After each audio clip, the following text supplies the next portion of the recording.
Bir intervyuda Bill Gatesdan so'rashdi. Dunyoda sizdan ham boyroq odam bormi? Bill Gates shunday hikoya qilib berdi.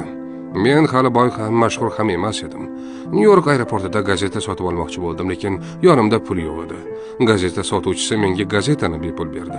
Oradan bir necha yil o'tib, yana o'sha aeroportda bo'ldim va o'sha sotuvchini qidira boshladim. Uni topganimda undan so'radim: "Siz meni taniysizmi?" U javob berdi: "Ha, siz Bill Gatesiz." Men aytdim: "Bir kuni menga gazetani bepul berganingizni eslaysizmi? Sizga minnatdorchilik bildirmoqchiman. Ayting, sizga nima kerak? Men hamma narsani bajaraman." Lekin sotuvchi kulib: "Janob, sizning yordamingiz mening yordamim bilan tenglasha olmasligini o'ylamayapsizmi?" Men hayron bo'lib so'radim: "Nega?"